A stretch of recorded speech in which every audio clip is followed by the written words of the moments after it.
아쉽지만 저기까지만 부르고요. 하나님의 말씀 찾아보시겠습니다. 고린도 후서 4장 3절로 7절. 스크린에 나왔으니까 함께 읽겠습니다. 만일 우리의 복음이 가리었으면 망하는 자들에게 가리어진 것이라. 그 중에 이 세상의 신이 믿지 아니하는 자들의 마음을 혼미하게 하여 그리스도의 영광의 복음의 광채가 비치지 못하게 함이니, 그리스도는 하나님의 형상이니라. 우리는 우리를 전파하는 것이 아니라 오직 그리스도 예수의 주 되신 것과 또 예수를 위하여 우리가 너희의 종된 것을 전파함이라. 어두운 데에 빛이 비치라 말씀하셨던 그 하나님께서 예수 그리스도의 얼굴에 있는 하나님의 영광을 아는 빛을 우리 마음에 비추셨느니라. 우리가 이 보배를 질그릇에 가졌으니 이는 심히 큰 능력은 하나님께 있고 우리에게 있지 아니함을 알게 하려 함이라. 아멘. 그래서 이 본문 말씀으로 세상신 복음의 광채라는 제목으로 말씀 나누겠습니다. 제가 어렸을 때, 제가 어렸을 때 살았던 집이 우리 집인 줄 알았는데 나중에 보니까 우리 집이 아니었고요. 아버지가 한전에 근무하셨기 때문에 그 사택이라는 것을 이사 갈 때쯤에 알았습니다. 근데 그 집이 기와집이었는데 오늘 우리나라 기와집은 좀 달라서 그것도 나중에 알았는데요, 일제시대 때 지었던 집이라 그럽니다. 이제 벽인데, 외벽인데 거기 안에는 진흙이고 밖은 나무 판자로 이렇게 되어 있는 전형적인 일본 집이죠. 근데 그 집에 살 때 봄이면 꼭 반복되는 일이 있었습니다. 요즘은 우리나라에 제비가 날아오는지 모르겠습니다. 날아옵니까?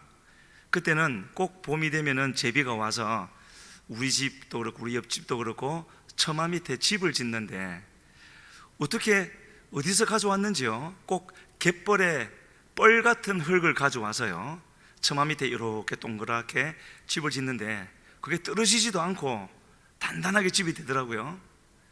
그러면 여지없이 좀 있으면 이제 알을 낳고 또 새끼가 나오고, 그리고 좀 있으면 이제 떠나고 내년에 또 오고요. 그렇게 하는 모습을 보면서 이 제비들도, 제비만 그렇겠습니까마는 그렇게 집을 저렇게 짓고 살아가는구나 하는 것을 생각했는데, 성경도 우리에게 말씀하시기를 다 집을 짓는 자라고 그러시죠.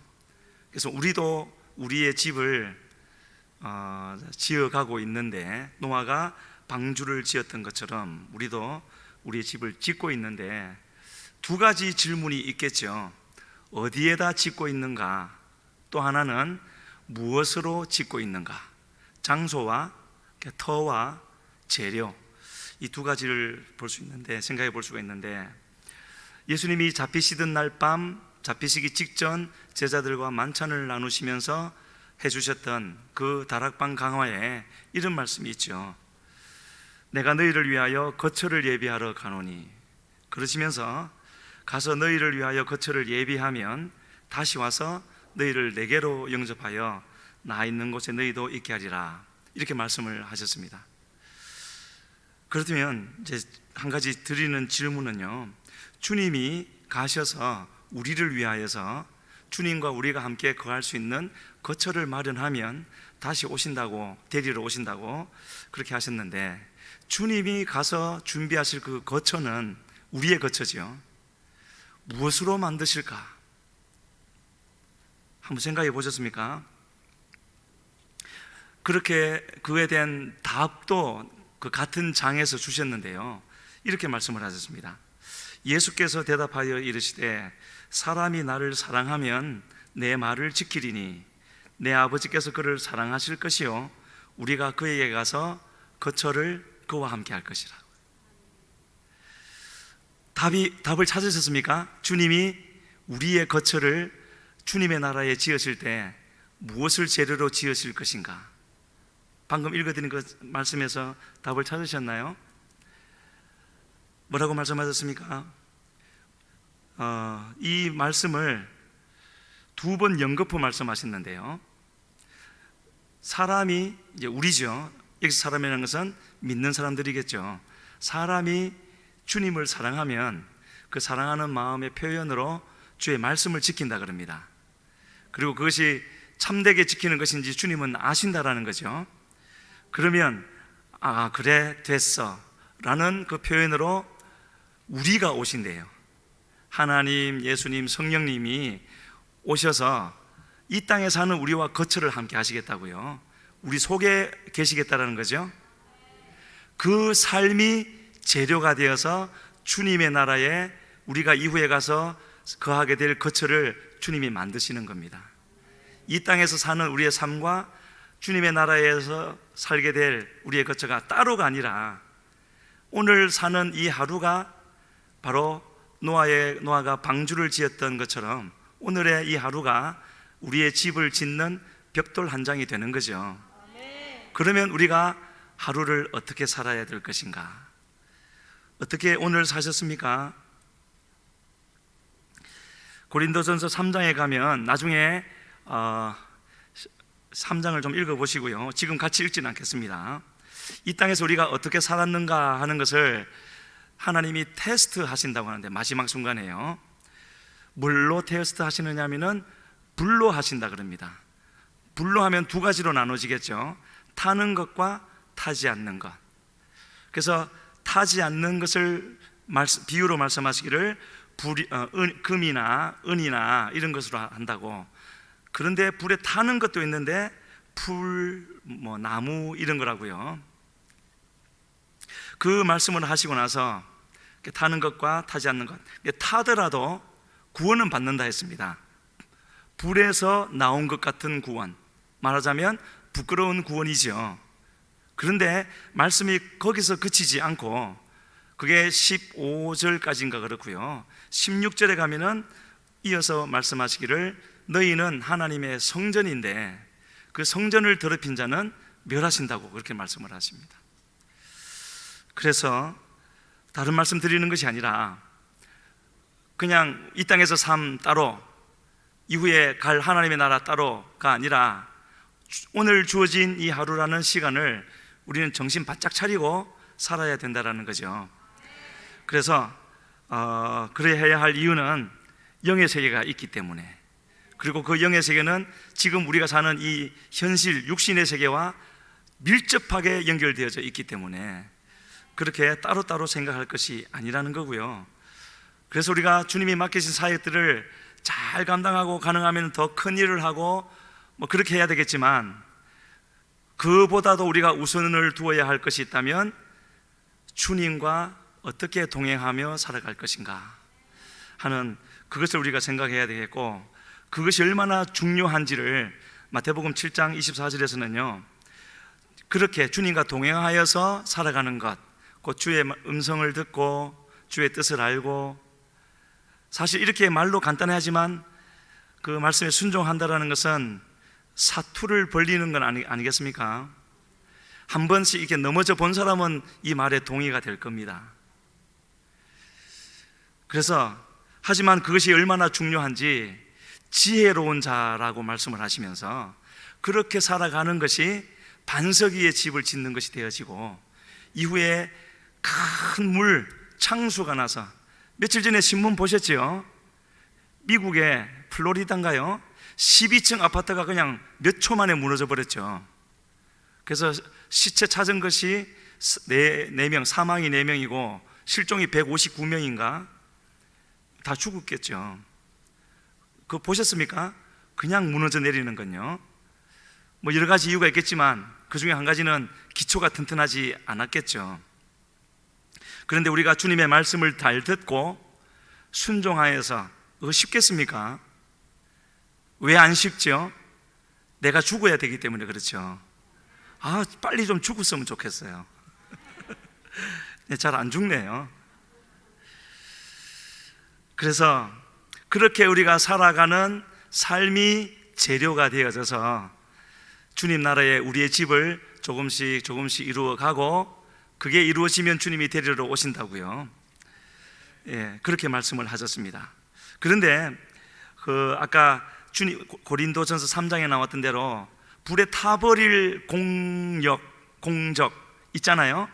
그걸 풀이나 짚이라고 주님이 표현을 하셨는데 우리가 그거를 오해하면 안 됩니다. 그 풀과 짚, 어유 어리석은 사람들, 어떻게 풀로 그렇게 짚으로 집을 지을 생각을 했어? 그 사람들 보기에 그게 지을 때는 풀이나 짚이었겠습니까? 그렇지 않겠죠. 단단한 좋은 재료인 줄로 알았겠지만 나중에 가서 보니 불을 통과시켜 보니 그게 풀이고 짚이었다라는 거죠. 사람 보기에 하나님 보시기에 다르기 때문에 그렇게 되는 것이고, 그래서 주님이 그렇게 말씀한 사람들 있지 않습니까? 우리가 주님을 위해서 주님의 이름으로 이런 일도 하고 저런 일, 그게 보통 일이었습니까? 귀신 쫓아내고 병자를 낫게 하고 선지자 역할도 하고 했는데 주님의 대답은 단호하게 그래? 그런 일도 했어? 한번 다시 고려해보자. 그런 게 전혀 아니었죠. 단칼에 단호하게 불법을 행하는 자들아, 나는 너희를 몰라. 나에게서 떠나라. 주님에게서 떠나면 갈 곳이 어디 있겠습니까? 그래서 그 공적을 테스트할 때 나타나는 풀이나 짚은 자기로서는 최선을 다하는 것이었고 주님을 위해서 사는 것이라고 생각했지만 막상 주님 앞에 섰을 때 그 실체가 드러났다라는 것이고요. 주님 앞에 가서 아무리 내가 최상의 재료로 열심히 지었습니다, 설명해도 안 통하는 겁니다. 성경에도 그게 나오죠. 좁은 문 좁은 길을 설명하실 때 그 좁은 길로 걷지 않았다고 판결된 사람들이 이렇게 변명을 했습니다. 주님 앞에 누가복음 13장에 나오죠. 그때 너희가 말하되 우리는 주 앞에서 먹고 마셨으며 주는 또한 우리의 길거리에서 가르치셨나이다. 보통 관계가 아니지 않습니까? 주님 앞에서 먹고 마시고 밥을 같이 먹었다고요. 그리고 주님은 그 사람들과 같은 거리에서 살았다고요. 가르치시고. 그래도 그게 통과가 고려 대상이 전혀 안 됐죠. 그런 풀이고 짚이기 때문에 우리는 하루하루 살아가면서 앞으로 열심히 달려도 가야 되겠지만 주님의 주신 그 힘과 은혜로 뒤돌아보지 않고 열심히 달려가야 되겠지만 그러나 가다가 한 번씩 돌아봐야 되는 겁니다. 내가 주님 앞에 바른 방향으로 가고 있는지, 주님과 나는 얼마나 가까운지 하는 건요, 이 정도만 말씀드려도 잘 아시겠죠. 그렇게 사는 것이 바로 뭐라고요? 성도의 세마포라고 말씀하고 있죠. 요한계시록 19장 8절에 성도의 옳은 행실이라고 말씀하고 있지 않습니까? 솔로몬 성전을 무엇으로 지었죠? 금, 은, 백향목, 백단목 이런 거로 지었습니까? 다윗의 믿음으로 지었죠. 솔로몬 성전의 재료는 다윗의 믿음이었습니다. 그래서 그것이 진짜 재료였고요. 그러면 다윗의 믿음은 어떤 것이었습니까? 성경이 우리에게 분명히 말씀해 주고 있습니다. 무슨 일이든지, 물론 연단받고 왕이 될 준비가 된 후의 얘기죠. 무슨 일이든지 하나님께 묻는 신앙이었죠. 그리고 또 이런 구절이 나옵니다. 다윗에 대해서 다윗이 어디로 가든지 하나님이 이기게 하시니라. 어디로 가든지 이기게 하셨다라는 말은 하나님이 함께 하셨다는 것 아니겠습니까? 그 함께 하시는 삶을 살았던 그것이 솔로몬 성전의 재료였죠. 그래서 솔로몬이 마침내 그 성전을 다 지었을 때 하나님은 그 성전을 두고 그렇게 기뻐하시지 않았습니다. 축복은 해주셨지만 불로 응답해 주시고 그 성전을 다 완성한 솔로몬에게 하나님이 부탁하신 것은 단 한 가지였습니다. 내 아비 다윗과 같이 마음을 온전히 하라고요. 그게 계속되어지는 것이었죠. 이스라엘 역사 속에서요. 그래서 말씀드린 것처럼 노아의 방주가 고페르 나무 역청이었지만 진짜 재료는 그것이 아니라 노아의 온전한 순종이었죠. 말씀에 대해서 이렇게 참된 순종의 재료를 우리가 준비하면 하나님은 하나님 나라에서 우리의 거처를 마련하시고 그렇게 만들어진 방주를 통해서는 인류를 구원하는 거죠. 그때 인류는 8명에 불과했지만 하나님이 맡기신 일이 바로 그것이었으니까요. 그래서 우리 가족이나 또 그 외에 우리에게 하나님이 붙여주신 사람들을 구원하기를 원하는데 또 기도하고 있는데 그 일이 이루어지려면 전에 어디서였죠? 내가 고린도서 말씀이었던 것 같은데요, 우리의 순종이 온전해질 때 모든 순종치 않는 것을 하나님께 굴복시킨다고 말씀하고 있지 않습니까? 그래서 우리가 오늘 하루를 어떻게 살아가야 될 것인가, 그래서요 나중에 또 나올지 모르겠지만 우리의 구원이, 기독교의 교리, 오직 믿음으로만 의로워지고 믿음으로 구원받는다는 말을, 그 교리를 완성했던 바울사도, 그 바울사도가 했던 말 중에 이런 것도 있지 않습니까? 날마다 두렵고 떨리는 마음으로 우리의 구원을 이루어 가라고요. 이런 말을 읽을 때 오해하면 안 됩니다. 하나님이 주신 구원은 완전한데 뭘 또 그 이루어 가라는 것인가? 주님이 주신 구원은 90%인데 우리가 살면서 1년에 1%씩 더 추가해서 100%를 만들라는 것인가? 그런 뜻이 아니라 100% 완전하고 완벽하고 더할 것이 없는 구원을 주셨지만 그것이 끝날까지, 우리가 이 땅에 살 동안 끝날까지 계속 가야 된다는 거죠. 왜냐하면 주님은 우리와 함께 하시고 우리의 관계를 가장 중요하게 여기시고 우리 속에 죄가 들어오는 것을 원치 않으시기 때문인 것이죠. 죄가 있는 삶을 살면은 주님이 함께 하실 수가 없는 것 아니겠습니까? 그래서 날마다 두렵고 떨림으로, 뭘 두려워하라는 것이 아니라 한마디로 말해서 뭐라고요? 주님을 경외하는 마음으로, 주님을 사랑하는 마음으로. 하나님이 아주 싫어하셨던 것, 성경에서 가장 싫어하셨던 몇 가지 중에 하나가 있는데 그것이 바로 이 경외함이 없는 신앙생활이죠. 그런 신앙이 있을 때 그거는 이제 가짜 신앙이죠. 그런 것이 있을 때 하나님은 크게 진노하셨는데 그 중에 하나가요, 우리 아까 우리의 이 땅에서 세운 공적이 불로 태움을 받는 테스트를 받는다고 했는데 레위기 9장과 10장에 가면은 두 제사가 나오고 두 제사 모두에 하늘로부터 불이 임합니다. 그런데 첫 번째 불은 드린 번제물을 태우는 하나님의 영광의 불이었는데 똑같은 하나님이 내리신 불이지만 같은 장소에 거의 동시에 있었던 제사 때 드린 그 제사였지만 거기에 임한 불은 제사를 드리는 나답과 아비후를 태워버렸죠. 이런 것을 볼 때 우리는 얼마나 감사합니까? 오늘도 우리가 이렇게 살면서 오늘 산 삶은 이렇게 되돌아보면서 조금이라도 그렇게 주님을 경외하지 못한 마음으로, 말하자면 나를 위해서, 내 배를 위해서, 내 육신을 위해서, 뭐 배를 위해서라고 해서 밥 먹지 말고 그런 게 아니라 무슨 뜻인지 아시죠? 그렇게 산 것을 주님께서 알게 해주시면 얼마나 감사합니까? 돌이킬 수 있는 기회가 있으니까요. 돌이키면 되지 않습니까? 돌이키면 주님이 그 돌이키는 것을 보고 깨닫게 해주셔서 이제 이후로는 또 같은 일을 저지르지 않을 수 있도록 지혜를 주시고, 그러면 점점점 우리가 주님께로 더 가까이 가게 되어서, 그러면 우리에게 강력하게, 한때는 강력하게 미쳤던 죄의 영향력이 점점 옅어지고 약해지고 주님께로 더 가까이 가게 돼서 그런 사람을 주님은 또 더 크게 써주시는 것이죠. 이걸 이제 설명을 드리자면 이런 건데요, 주님 보시기에 죄가 되는 것이 한 가지가 있다면요, 이렇게 설명해서 맞는지는 모르겠지만 우리가 그제, 어제, 오늘, 내일 이렇게 살아가는데 어제 한 일 오늘도 하고 또 내일도 하고 똑같이 살아가지만 똑같은 자리에 머물러 있으면 주님께 죄가 된다. 이건 제 말입니다. 왜 똑같은 자리에 있으면 죄가 되는가? 같은 자리에서 그냥 늘 같은 일을 하면서 또 주님을 섬길 수 있는 일인데, 지금 이렇게 말씀드리는 이유는요, 10년, 20년, 30년 똑같은 자리에서 똑같은 직분을 가지고 똑같은 일을 한다 할지라도 그거는 육신에 관한 것이고, 주님은 날마다 우리와 함께 하셔서 우리의 속사람을 더욱더 주님께로 가까이 데려가시는 거죠. 일전에 알지 못했던 주님의 진리를 알게 하시고 이전에 알지 못했던 주님의 성품을 알게 하셔서 계속 주님께로 가까이 인도하시지 않습니까? 주님을 바라보고 있으면, 주시는 말씀을 순종하여 드리기만 하면 주님은 그 일을 이루어 주시는 거죠.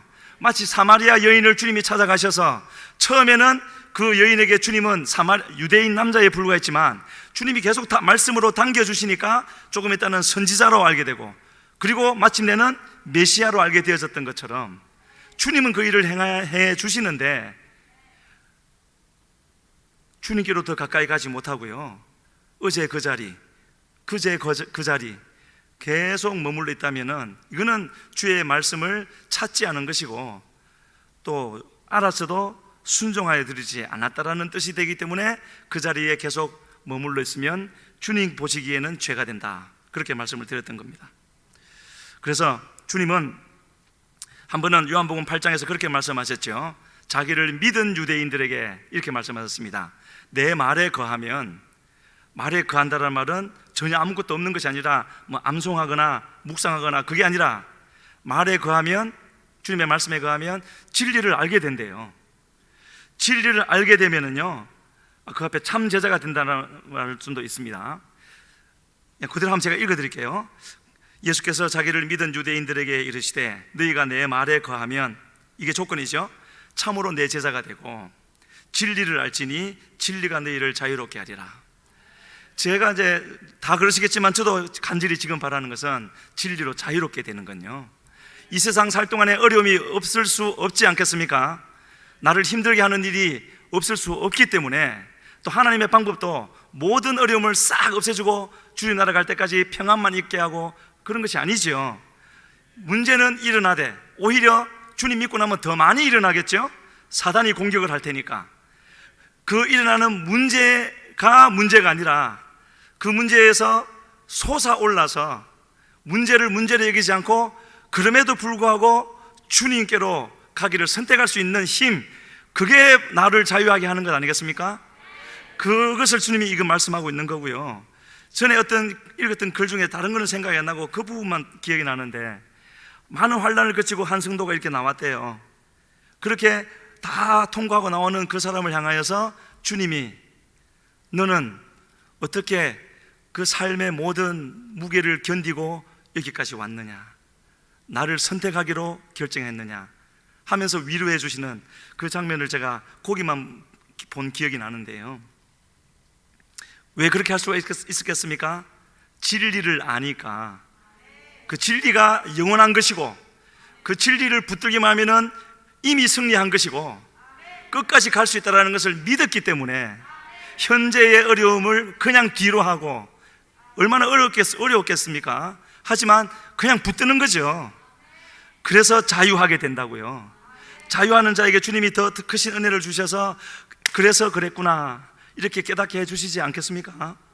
그래서 주님을 믿고 따라가는 우리들이고, 이미 주님이 위해서 살기로 작정을 했고 주님 나 헌신했습니다 이렇게 하고 가는 우리들이지만, 주님 보시기에 우리의 겉사람하고 속사람은 다를 수가 있다는 것을 우리가 생각하면서 한참 열심히 달려가다가 한번 스톱하고 점검하고 그렇게 하면서 가는 것이 우리에게는 더 유익될 것이 아니겠는가, 그렇게 생각을 하고요. 주님은, 우리를 이미 구원하신 주님은 이 땅에서 시간이 지나고 나서도 여전히 반드시 구원하시기 위해서 이 땅의 기간을 있을 동안에 그 조금 전에 말씀드린 대로 영의 우리의 모습과 육의 모습이 일치되지 않고 좀 차이가 있을 수가 있는데, 이거를 일치되게 해서 하나 되게 만들기 위해서 주님은 때로가 아니라 자주 그러시죠.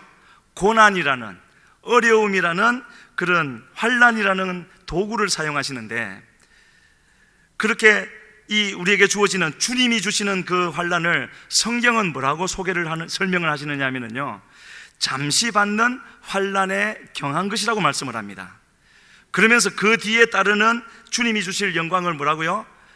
이 영광하고 여기에 고난하고는 비교할 수 없다 그러셨죠. 그래서 제 생각에 그러면 주님은 저한테 환난과 고난을 허락하실 권리가 있으십니다. 저 혼자 그렇게 말을 했습니다. 다만 이제 우리가 주님이 내게 하시고자 하는 일이 있는데, 뜻이 있는데 지금 당장은 그 뜻을 내가 모른다는 데 문제가 있는 것이고요. 그렇기 때문에 주님을 신뢰해 드리는 그런 마음으로 가는 우리가 되어야 될 줄로 믿습니다. 본문 3절에, 오늘 본문 3절에 만일 우리의 복음이 가리었으면 망하는 자들에게 가리어진 것이라. 복음은 온 세상을 구원하시기 위해서 주시는 것이고 모두에게 해당되는 것이고 또 모든 사람을 구원하기를 원하신다고 주님이 그렇게 말씀하셨는데, 그런데 여기에서는요 복음이 가려지는 자가 있다라는 것이죠. 근데 그 가려진 자는 또 어떤 사람들이라고요? 망하는 자들이라 그럽니다. 이런 사람들도 반드시 있다는 것이 아니라 있을 수 있다라는 것이고, 성경은 그런 사람들이 적기보다는 많을 가능성이 더 많다고 그렇게 말씀을 하고 있습니다. 그래서 누가 그렇게 망하는 사람들이 될 것인가? 성경에 잘 나오지 않는 표현들이 로마서 1장에 나오는데요 3번 연거푸 나옵니다. 나중에 한번 꼭 읽어보십시오. 이미 알고 계시겠지만은요 로마서 1장 24절, 26절, 28절에 3절에 공통적으로는 나오는 말씀이 있습니다. 하나님이 온 세상을 구원하시겠다고 하는 하나님이 그냥 내버려 두어서 망하게 하신답니다. 세 부류의 사람들에 대해서는 그냥 내버려 두어서 망하게 하신다고요. 그 세 부류가 누구냐면은 24절에서는 우상 숭배하는 자, 26절에서는 동성애자, 28절에서는 하나님을 마음에 두기를 싫어하는 자, 이 세 가지 종류의 사람에 대해서 그 죄를 말씀하시는 거겠죠.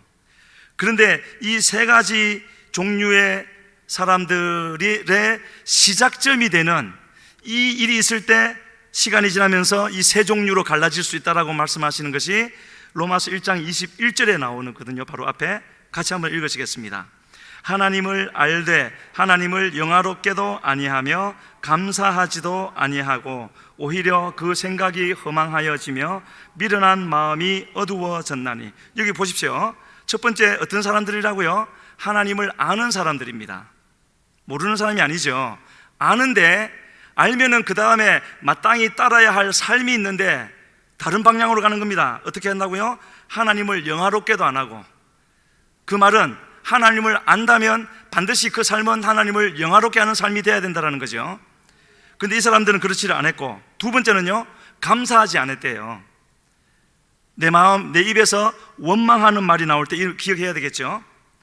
그리고요 이렇게 하나님을 영화롭게 하지 않고 감사하지 않는 것, 그렇게 되어지면 이것이 원인이 돼가지고 그 결과로 따르는 것이 바로 하반절에 나옵니다. 그 생각이 허망하여지며 미련한 마음이 어두워졌다고요. 생각이 허망해지고요, 주님이 안 계시니까. 오래전입니다. 몇 년 전일까요?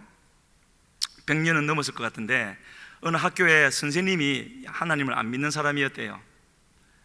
그래서 그 반 아이들을 모아놓고, 초등학교였는데, 기독교의 하나님은 악한 신이다. 왜냐? 첫 번째, 어둠을 만들었기 때문에 좋은 신은 어둠을 만들지 않는다. 두 번째, 추위를 만들었기 때문에 하면서 아이들에게 막 하니까 아무 말도 못하고 아이들이 듣고만 있었는데, 그 중에 한 아이가 손을 이렇게 들더니 일어나서 하는 말이, 하나님은 어둠을 만들지 않으셨습니다. 하나님의 빛이 없는 곳이 어둠입니다. 하나님은 추위를 만들지 않으셨습니다. 하나님의 그 영광의 불이 없는 곳이 추위입니다 라고 했더니 선생님이 아무 말도 못했대요. 그 아이가 아인슈타인입니다. 그래서 지금 말씀드리려고 하는 거는요, 하나님이 주시는 생명, 빛, 좋은 모든 것, 하나님이 주시고자 하는 모든 것은 우리의 생명을 위한 것이죠. 그것이 마땅히 있어야 되는데 그것이 없으면은 없는 것으로, 비어있는 것으로 끝나는 것이 아니라 뭐라고 말씀하고 있습니까? 로마서 1장 21절에서 그 생각이 허망해진대요. 주의 성령이 계시지 않으면, 주의 은혜가 머물지 않으면, 그리고 미련한 마음이 어두워진다고요. 그러니까 조금 전에 말씀드렸던 그 세 부류, 우상 숭배하게 되고 동성애를 하게 되고 하나님을 마음에 두기를 싫어하게 되고, 그런 사람들은 하나님이 내버려 두신다고요. 그리고 오늘 본문 4절에 가서 보면은요, 이것 또한 이제 그 결과로 오는 거죠. 4절 다시 한번 읽겠습니다. 그 중에 이 세상의 신이 믿지 아니하는 자들의 마음을 혼미하게 하여 그리스도의 영광의 복음의 광채가 비치지 못하게 함이니 그리스도는 하나님의 형상이니라. 저는 그렇게 생각합니다. 이 4절 말씀이 현재 이 세상의 전체 상황을 보여주는 것이라고요. 하나님은 모든 사람을 구원하기 위해서 이 지구, 우리가 사는 세상, 크신 하나님이 복음의 빛을, 영광의 빛을 계속 비춰주시죠. 그래서 지구 아니라 지구보다 훨씬 큰 것도 다 비추고도 남을 만큼 충분한 은혜를 주시는데, 문제는요, 바로 내 앞에 뭔가가 딱 내 크기만큼 가로막고 있으면은 하나님이 아무리 큰 빛을, 은혜를 부어주셔도 나는 가로막히는 겁니다. 지금 그 말씀하고 있죠. 그것을 누가 한다고요? 이 세상의 신. 이 세상의 신이 뭐겠습니까? 그 하는, 가로막는 이유가 뭐라고요? 마음을 혼미하게 한다고요. 다른 것을 섞어서. 우리는 어떤 존재입니까? 하나님의 영광을 위해서 살라고 만들어진 존재지요. 그러면서 하나님이 가장 중요하게 말씀하신 것은 마음을 지키라 그랬습니다. 주님이 거하실 처소가 되어지는 우리의 영, 우리의 마음을 지키라 그랬죠. 그것을 지키지 아니하여서 다른 것이 막 섞여서 혼미하게 되면은요, 그리스도의 영광의 복음의 광채가 비치지 못하게 된대요. 그 마땅히 반드시 비쳐야 될 그 빛이 내게 비치지 않으면 그 뒤에 결과가 어떻게 되겠습니까?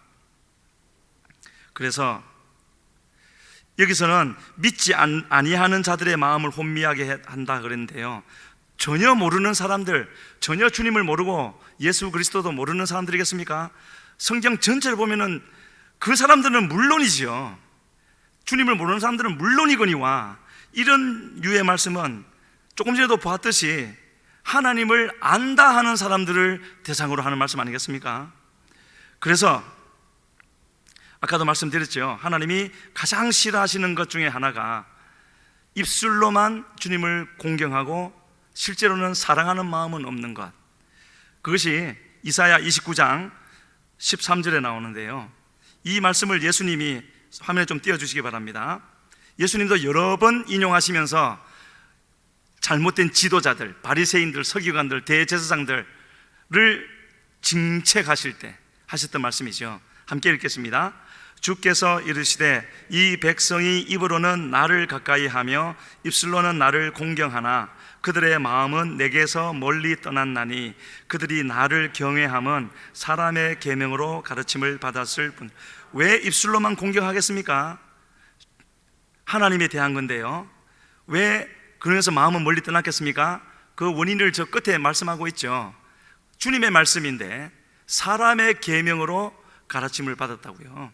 사람의 말 잘 가르치는, 좋은 선생이 가르치는 그 정도 수준으로 받았기 때문에 그렇게 된다는 것을 말하고 있습니다. 다른 사람 얘기할 거 뭐 있겠습니까? 지금 저 말은 나하고 전혀 관계가 없겠습니까? 그러면 너무너무 좋겠습니다. 그러지 말아야 되는 거죠. 하지만 주님의 말씀이기 때문에 항상 우리는 되돌아봐야 되는 것이고요. 그래서 우리끼리니까 하는 말이지만은요, 교회 다니는 사람 중에서 저기에 해당되는 사람이 얼마나 있을까? 그러면서 딴 사람 보지 말고 나를 봐야 되는 거죠. 세상신은, 하나님이 이 세상신을 뭐라고까지 말씀하신 줄 아십니까? 시내산에서 송아지 만들었을 때, 또 다윗이 밧세바 범했을 때 뭐라고 하셨죠?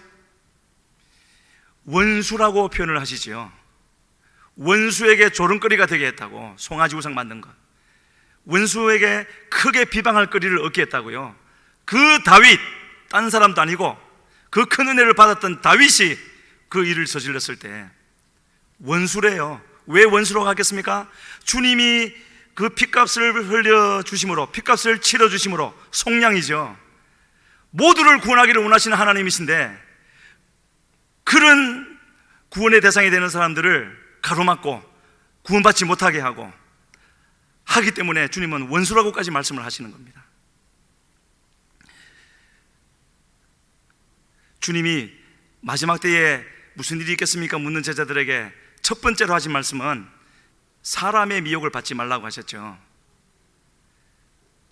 달콤한 말로요, 그렇게 살지 않아도, 꼭 말씀대로 살지 않아도 돼, 주님은 다 천국 가게 하셔, 그런 말로요.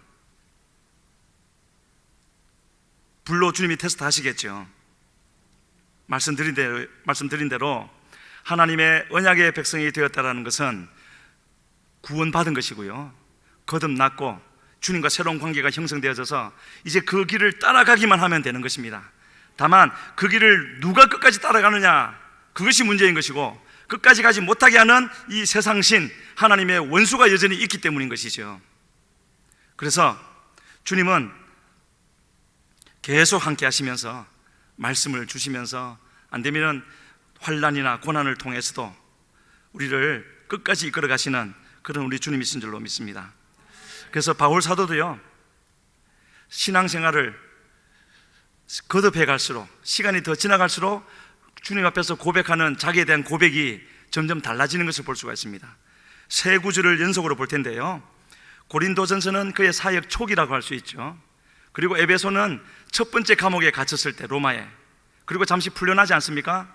두 번째 갇힐 때는 이제 순교하게 되어지는데, 디모데서, 이 세 군데에서 자신에 대해서 고백하는 이 고백이 점점점 달라지고 있는 것을 볼 수 있는데, 먼저 고린도전서 15장 9절 말씀 보시겠습니다. 고린도전서 15장 9절, 제가 나왔네요. 같이 읽습니다.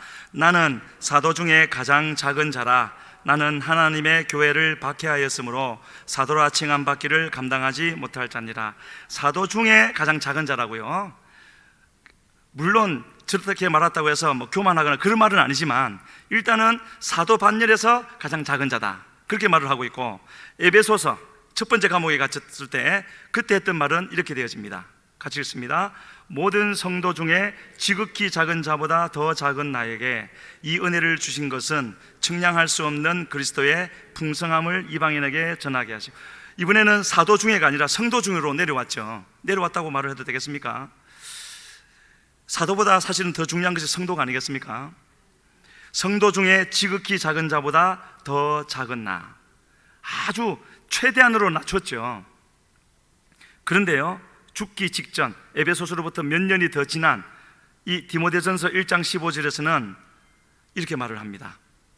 미쁘다 모든 사람이 받을 만한 이 말이여, 그리스도 예수께서 죄인을 구원하시려고 세상에 임하셨다 하였도다. 죄인 중에 내가 괴수니라. 죄인 중에 내가 괴수라고요.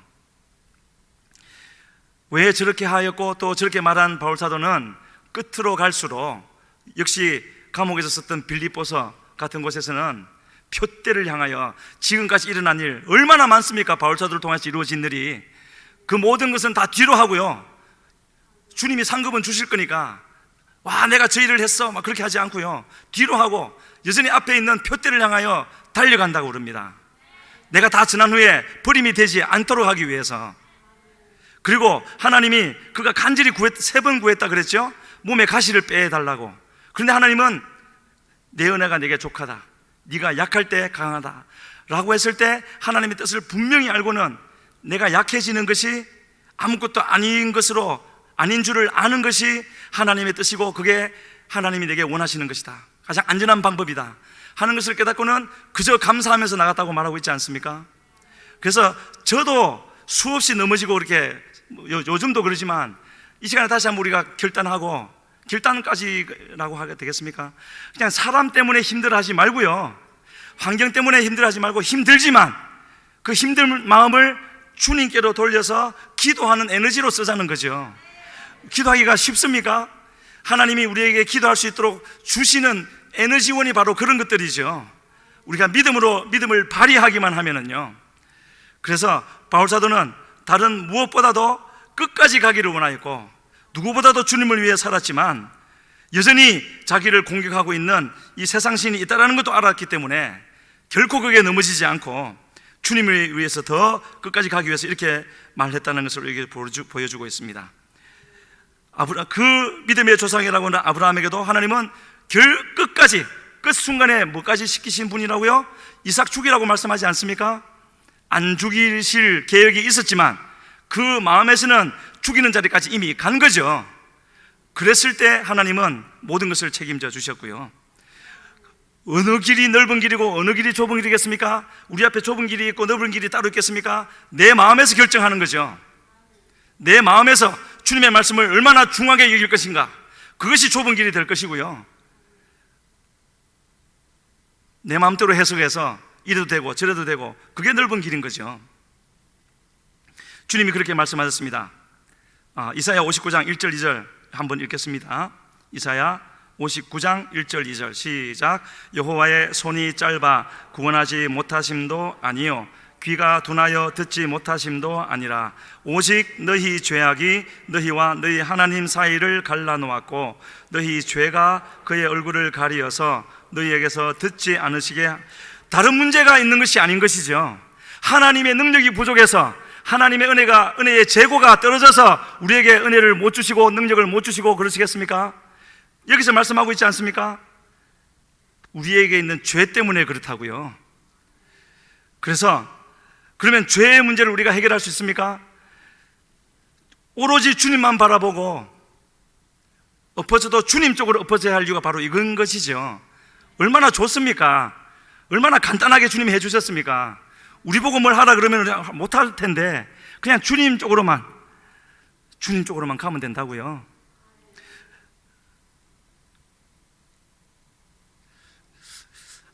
그래서 오늘 본문 6절 말씀요, 이제 다 됐습니다.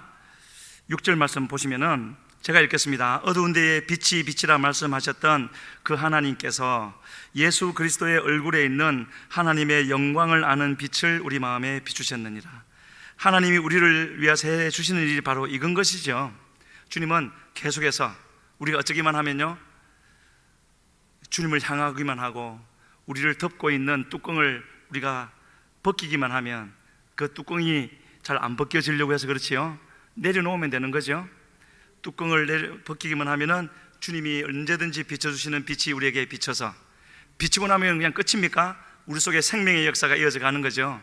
영이 자라가고 믿음이 자라가고 하나님이 주시는 은혜와 능력이 자라서 여전히 주님 앞에서는 아무것도 못하는 그런 약한 자이지만 주님의 말씀 따라 말씀에 순종해서 가면 역사가 나타나는 거죠.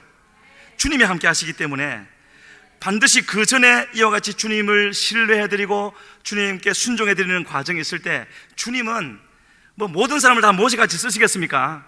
그렇진 않겠지만 그 사람에게 맡기신 그 일을 다 이루어서 아무리 작은 일을 하는 것 같아도 그 사람의 마음은 가득 채워주시는 기쁨을 주시는 우리 주님인 것이지요. 그러면 되는 거 아니겠습니까? 이 땅을 살다가 그렇게 끝까지 믿음 지키며 살다가 주님 앞에 가면 그게 가장 성공적인 삶인 거죠. 우리 시간에 같이 한번 이제 아까 불렀던 찬양 한 번 더 부르고요, 기도할 텐데요, 기도할 때 그런 마음으로 했으면 좋겠습니다. 하나님, 맡기신 사명, 그 사명, 주님이 주신 사명 잘 감당케 하시고 주님 앞에 섰을 때 두려운 마음 조금도 우리에게 있지 않게 하여 주시고 이 땅에 있을 동안에 주님을 늘 만남으로 주님 안에서 담대함을 가지고 주님이 주신 은혜로 기뻐하며 말씀에 열매 맺히며 사는 우리가 되게 하여 주시옵소서. 우리 찬양하시겠습니다.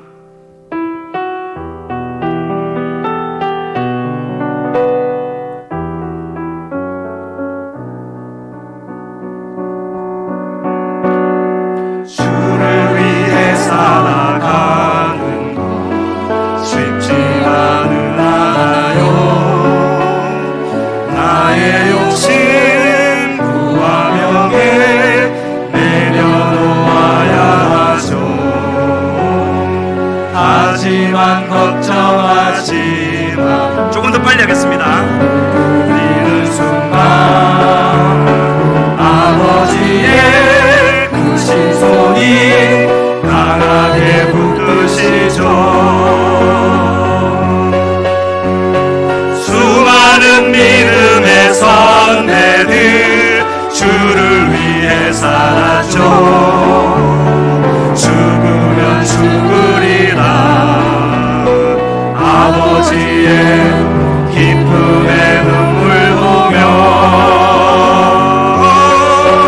내가 선한 싸움을 싸우고 나의 달려갈 길을 모두 마치고 아버지 향한 믿음을 지켰으니 이제 나를 위한 그 멸류관 주실 나의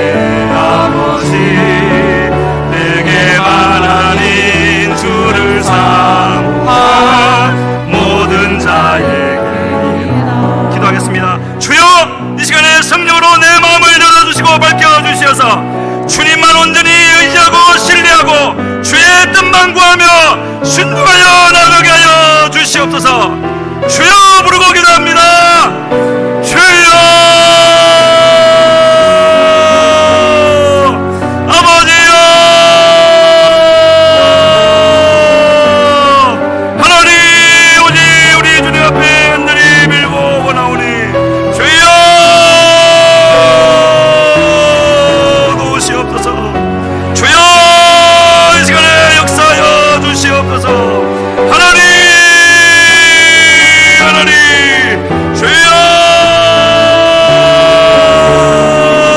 늘 믿는 믿음으로 우리 주님을 믿는 믿음으로 모든 것을 이겨 나아갈 수 있는 아버지여